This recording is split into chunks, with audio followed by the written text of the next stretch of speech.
Hello everyone, welcome back to the USTM podcast. I'm your host Mercy, and I'm so excited to have you here in this episode that promises to be insightful, fun, and hopefully a little motivating too. So today we have our very special guest, who is Mr. Nazimuddin Afzal, who is a distinguished alumni of the Department of Zoology here at USTM. Mr. Afzal has an impressive career as a UGC Senior Research Fellow with over 4 years of experience at CSIR NEST and ACSIR, where he's delving into the molecular mysteries of vitamin D and its role in type 2 diabetes and adipogenesis. Mr. Abel, sir, welcome you to the show, sir. It's an honor to have you in the podcast. Thank you, Marcy. So, Mr. Abel, sir, before we dive into the technical details, could you share a bit about yourself, like what sparked your interest in zoology, and how did USTM play a part in your journey? So, joining USTM was one among the best decisions of my life. This university provides tremendous potential for scientific exploration and competitive environments. And the lab facilities are very well facilitated lab, and along with that, the professors are very well educated. And I have qualified approximately 11 different national level exams, including CSIR NET, GATE, DBT-JRF, GAT-B with All India ranking 16, 24, 29, 56, etc. So all this credit, I think, goes to my professors. They were the backbone behind my success. They always motivated me towards these competitive exams, and like that way I qualified this much exams. And along with that, my friends also that means motivated me in my preparation days. They always used to tell me, you can do it, you have that potential, you can do it. So that motivated me and inspired me to go for these exams, national level exams. And I would like to say that Honorable Chancellor Sir also has a great impact, great role in my success because of his some reward, that means for the competitive exams. Like if you qualify CSIR NET or UGC NET, you will get back the whole money you have spent in USTM. These are the some attractive prizes or rewards that driven competitive minds, that causes a competitive environment among the students that help me personally in gaining so much success, because Chancellor Sir has given us the opportunity, and I have taken the opportunity with my both hands. Thank you. That's really inspiring, sir. So you have gone from USTM to the cutting edge research labs at CSIR NEST and ACSIR. So sir, now let's talk about your current work. So you're studying the molecular mechanism of vitamin D and its role in type 2 diabetes and adipogenesis.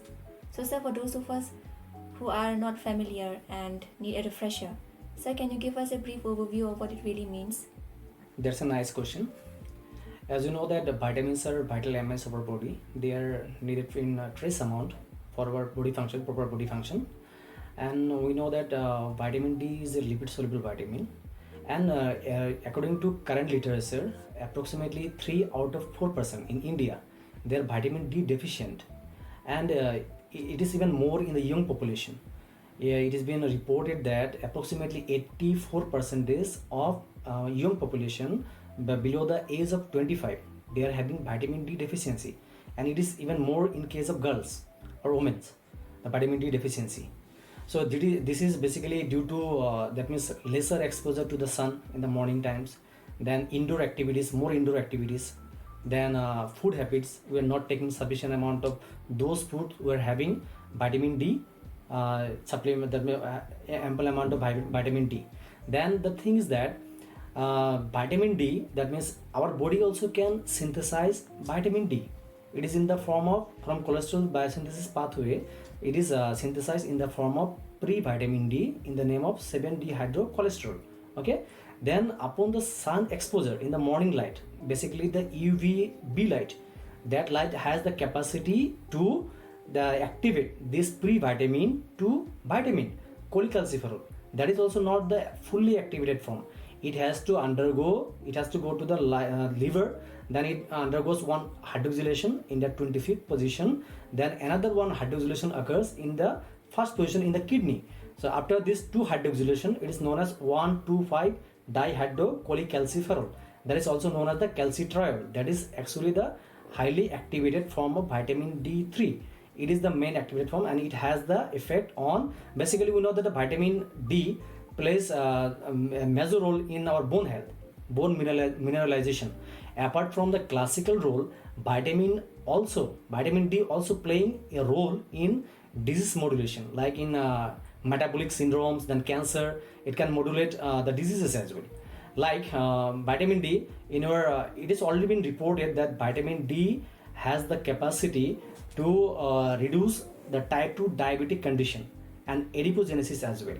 Like as we know that vitamin D is a lipid soluble vitamin, it can cross the plasma membrane, and upon crossing the plasma membrane it binds with the receptor, and after binding with the vitamin D receptor, then it goes to the nucleus and it binds with the vitamin D response element that is present in the DNA. And upon binding with the vitamin D response element, it has the capacity to synthesize or to repress certain amounts of protein. It is also been reported in the literature that vitamin D has the capacity to regulate the synthesis of approximately 900 to 1100 different kinds of genes.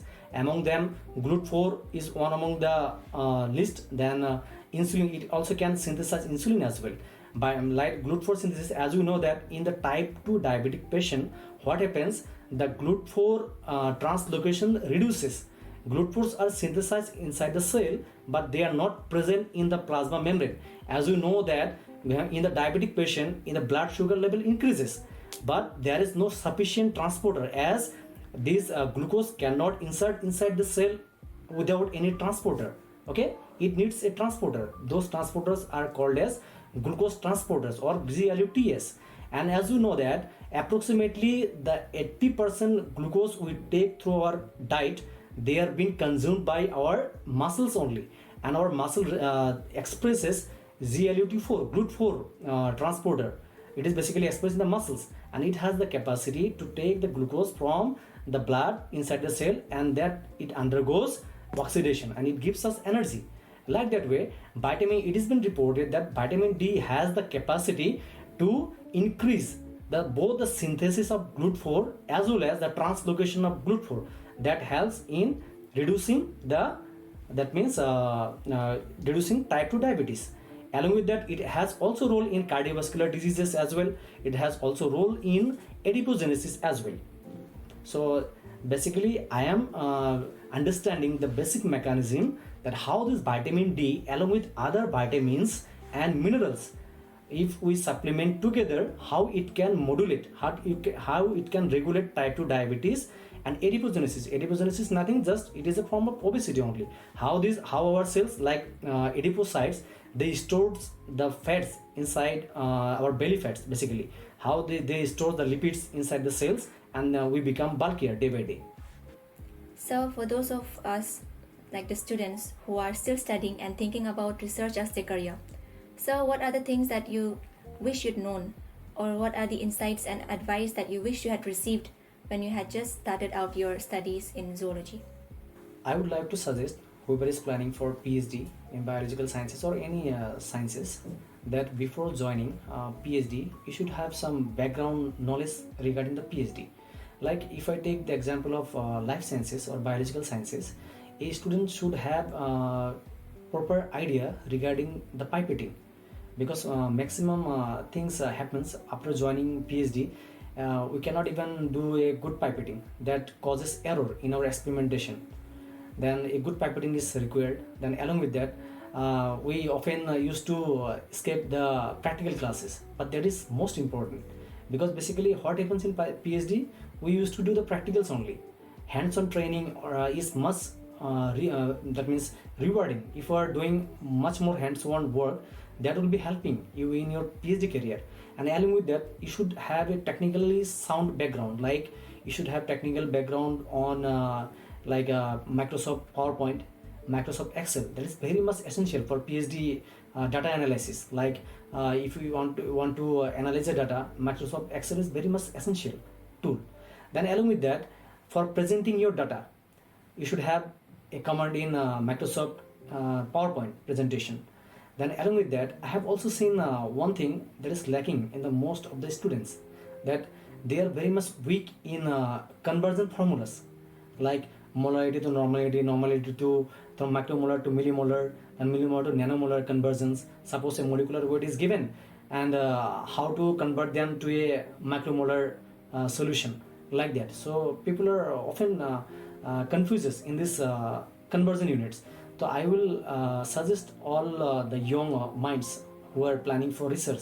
So please make your background strong in these areas like conversion units, basically the solution sector of chemistry, biochemistry, very very important for research. Along with that, your Microsoft Excel background. And in biological sciences, nowadays bioinformatics is also playing a major role. So if you at least learn a few tools of bioinformatics, how they are applying, you can apply in your research. That will be having a great impact in your publication. So this should, I think every student who are planning for PhD, they should keep in mind that we should be expertise in this area before joining PhD, because it will reduce your time. Because otherwise you have to spend approximately 6 months to 1 year of time just learning all these things. That will kill your time, PhD time. Otherwise you can end up your PhD 6 months earlier. So how did you stay motivated in all those kind of tough times? Absolutely. Setbacks are the part of research only. To stay motivated, I always remind myself every setback is a learning opportunity and give us opportunity to make the best area stronger on that particular area, to make us stronger in that particular area. Each challenge is a baby step towards broader journey of discovery. Discussing these setbacks with our fellow colleagues and friends help us reducing the stress.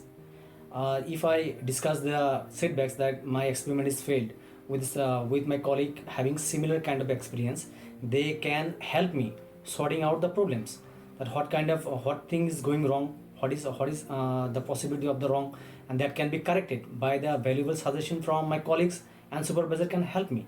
So I always used to discuss once I get that means any kind of setback or like my experiment is failed, then I used to discuss with my fellow colleagues and supervisor, sometimes seniors. When senior was there, I used to discuss with the seniors that what could be the reason of the failure of that particular experiment. So similar thing happened with me several times. Like when I was in the initial days of my PhD, then once in the learning process of Western blotting, as you know, the Western blotting is the molecular biology technique that is basically used for checking the protein level expression of any particular protein. So when I was learning the Western blotting, then my senior was just teaching me how to run the Western blotting. Then he taught me in the previous day, and he asked me to do by my own in the next day. I was doing everything well. I was making the protein sample, then running the gel. After that, when I was transferring the gel to the nitrocellulose membrane, the protein from the gel to nitrocellulose membrane, then what happened?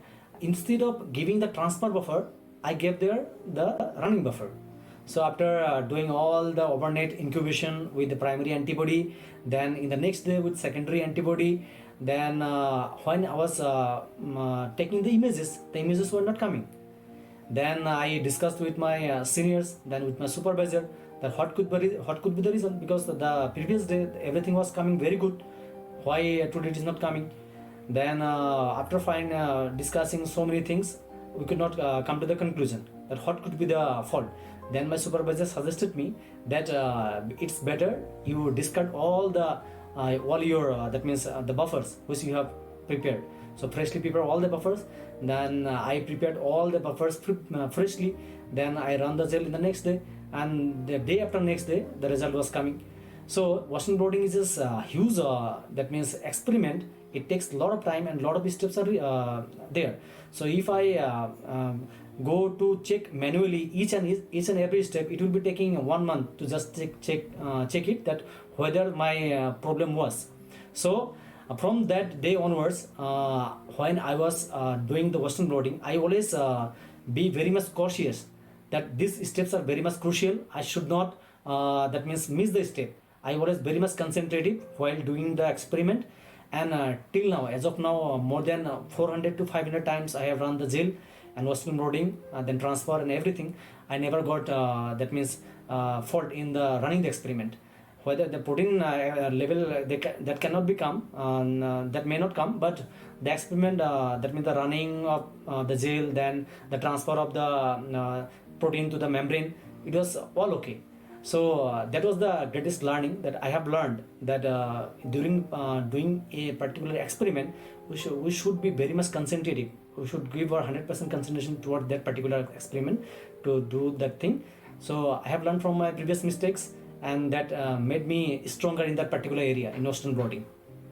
Why is it important to understand the mechanism of vitamin D and its role in type 2 diabetes and adipogenesis? And so, could these studies potentially help people with diabetes? Yeah, absolutely. Already I have mentioned that vitamin D has a classical role in combating the osteoporosis. That means the vitamin D deficiency can lead to the bone, that means bone health. It may be osteoporosis. It's a kind of bone health condition where the bones become very much fragile. So rather than the that means classical role of vitamin D also can improve the type 2 diabetic condition and adipogenesis as well. Already numerous clinical trials been done, and it was observed that the vitamin D supplementation has the capacity to reduce the plasma glucose level, as well as it has the capacity to reduce the HbA1c. So these are the indication that it has the effect on the human population to reduce the glucose level, blood glucose level. So now we are understanding the molecular mechanism behind this reduction of the blood glucose, how they are regulating in the molecular level, which particular pathway they are targeting, and how they are regulating that means this type 2 diabetic condition. So already I have mentioned the molecular mechanism of vitamin D, that upon binding with the vitamin D receptor, it binds with the hormone response element that is present in the DNA, and upon binding with the hormone response element, it then helps in the synthesis of particular genes, or it produces particular proteins which are important for combating diabetic condition. Like it helps in the translocation of GLUT4 transporter, which are basically conserved in the GLUT4 vesicles. From GLUT4 vesicles, they are transported to the plasma membrane. On transporting to the plasma membrane, when then they allows the glucose to come inside. Like that way, they has the capacity. They provide the capacity to reduce the blood glucose level, as well as come to adipogenesis. What is adipogenesis? Adipogenesis is a process by which, suppose my energy intake is 1000 calorie, but I am taking 1500 calorie food. This extra 500 calorie of food, it will be then conserved. That means it will be then reserved in the form of either glycogen in the liver, or approximately 150 to 200 gram is reserved in the form of glycogen for 2 to 3 days. But the most longer duration of these energy reservoirs are the fats. Fats gives us energy for long-term starvation. So these energies, calories, are conserved in the form of fats. They are deposited in adipocytes. Basically, the adipocytes are present in our belly regions, and this adipocyte has a specialized capacity. These cells undergo both hypertrophy and hyperplasia. Hypertrophy means these cells become bigger and bigger. On depositing these extra fats or calories inside the cell, these cells become bigger and bigger in size. Along with that, they undergo hyperplasia as well. Hyperplasia means the cells divide equally in two numbers.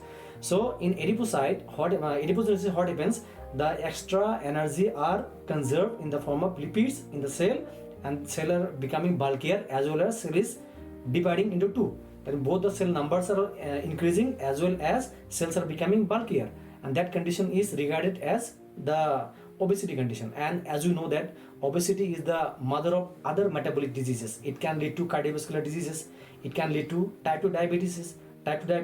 So it was also observed that vitamin D has the capacity to reduce the PPAR gamma, which is the master regulator of adipogenesis, peroxisomal proliferator activator gamma. It is a transcription factor that mainly regulates the adipogenesis. So what happens? The vitamin D, it inhibits the activity of PPAR gamma. Upon inhibiting the activity of PPAR gamma, then the less amount of these fats or fatty acid synthesis enzymes. These enzymes are synthesized in lesser amount. That's why a lesser synthesis of only the basal level synthesis of these fats occurs. That's why it has the capacity to reduce the extra fat deposition in our adipocytes. That means the cells undergo then healthier adipogenesis. Only hyperplasia, not hypertrophy. Hypertrophy is a condition where cells become bulkier, and this then inflammation occurs. It attracts other inflammatory cells like macrophages and other cells. Then cells becomes bulkier and junk cell. Then the particular cell becomes junk cell, and it attracts other immune cells. So that condition is also called as from acute inflammation to it may lead to chronic inflammation. That is not good for our health. So vitamin D has the capacity, along with the co-supplementation of other vitamins like vitamin K, vitamin E, vitamin A, it can reduce the expression of PPAR gamma. So like that was we can reduce, that means we can prophylactically we can reduce the activity of PPAR gamma. Thus adipogenesis can be restricted to a basal level only. For those students who wants to pursue their research in national research laboratories, so sir, how should they proceed? Like, what are the required criteria for that? That's a great question. I would like to say stress is the integral part of PhD or research, and it completely depends on that particular person how he tackles the problem. Like for me personally, if I say how I tackle the pressure or stress, basically when I feel very much stressed, then I take break from my lab activities.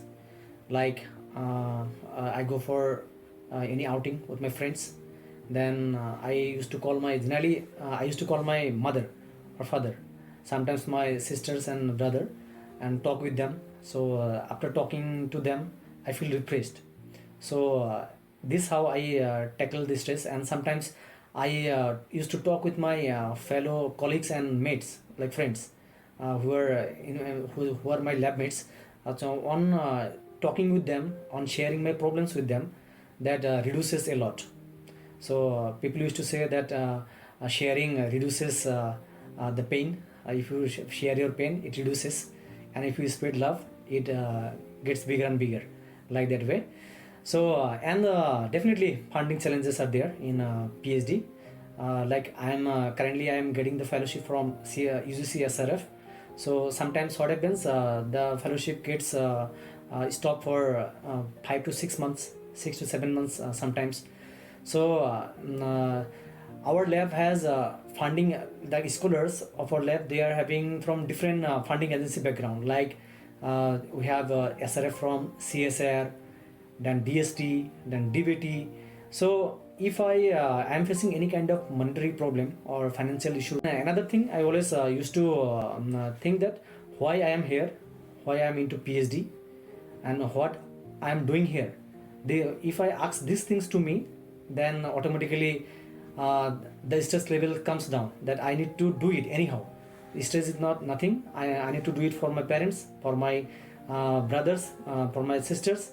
I need to do it for them and for myself as well. So like that way, I used to minimize my pressure. And one thing I would like to add here, repeatedly, if you are very much stressed out, then repeatedly take break from lab, go somewhere in the hill station, spend some time, take fresh air, deep oxygen, pure oxygen, take it, then you will be refreshed, and again come back. And after coming back and joining to the lab, don't delay. Just after the joining the lab, from the next day onwards, you start your work with a full swing. Again, if you get straight out within suppose 15, 20 or 20 days or 1 month, again you take break for a few days, 2 to 3 days, and again after coming back to lab, again do the work with full swing. So these are my way of tackling the stresses. This is how I manage my stress and financial instabilities. So sir, I want to know about your next goal. And sir, could you give us a takeaway message for our audience and students? I want to go for postdoctoral research for further exploration of core area of my research, like diabetes and obesity. So I want to go abroad for further doing excellence in that particular area of research. Then but definitely I would like to share few strategies for the fellow students, like how I have prepared for these national level exams and I have qualified them with good ranking as well. So basically, when I started my preparation back in 2019, in September month, I started my preparation for CSA and NET. So for life sciences, as you know, that there is a book named as Pathfinder. So I have completed the whole Pathfinder for 13 units. I have completed all the units. And during my preparation days, I always used to be very much consistent. Like suppose I am studying today for 8 hours, then tomorrow as well I will be studying for 8 hours only, not 5 hours, not 3 hours, not 2 hours, like that. Whatever the situation is, I always was consistent in my studies. And along with that, I would like to say that nowadays internet connectivity is one of the major obstacles for our preparation. Suppose I am preparing for my exams, like I am competing with the all India level students, like the students of very reputed institutions.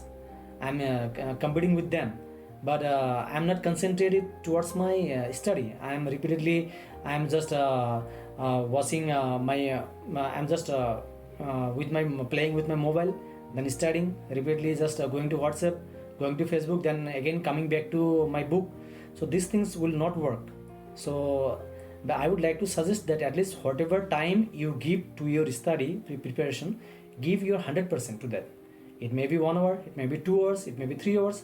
Whatever time you give towards your preparation, give your 100%.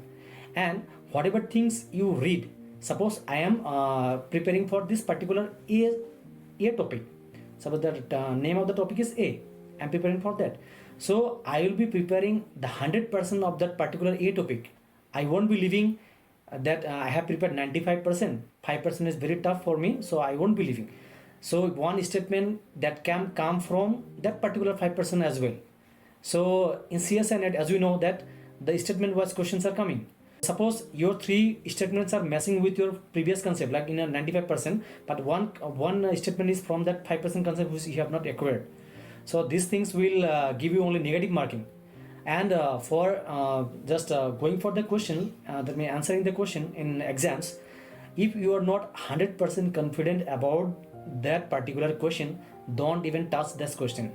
Whatever I have given more than 15 or 20 times this national level exams, so I have better understanding regarding these exams, that if you are just giving blindly giving the answer, so it won't be working. It will give you negative mark only. So to avoid the negative marking, you have to be 100% clearing the concept of particular area. And whatever topic you are, no matter out of 13 topic, if you are preparing for 8 units as well, but you are preparing 100% with that 8 unit, you are preparing all the things that is included in that particular 8 units, that is also sufficient for to qualify the CSNET. Because in life sciences approximately 450 marks is there. Out of the 450 marks, only you need 120 marks to qualify JRF. That is sufficient. So if you are targeting 8 units as well, that is more than sufficient to qualify this exam. Only thing is that consistency matters a lot in this kind of exams. And I personally, many people used to tell me, you are very intelligent, but I don't feel that I am intelligent. I always feel that I am more hardworking, because I always I like this quote that hard work can beat talent if talent doesn't work hard. If you have talent but you are not working hard, it won't be giving you fruitful result. So both the combination of smart work, hard work, and along with your talent, everything is required for qualifying such national level exams. Thank you so much, Mr. Afzal sir. I think I speak for everyone when I say that this episode has been both inspiring and enlightening. So your journey from USTM to the groundbreaking research is a testament that shows what dedication and passion can achieve. Thank you so much, Mercy, for having me here. And I would like to thank Dr. Alika Borfukon ma'am, HOD Department of Zoology, USTM, for giving me an opportunity. And lastly, I would like to thank University of Science and Technology Meghalaya for all the support and love. I would like to thank Mr. Afzal sir for taking his time to be with us here today. And a big thank you to all our listeners. We hope that you have enjoyed this episode. and have gained some valuable insights and inspirations. Until next time, stay curious and keep exploring. Thank you.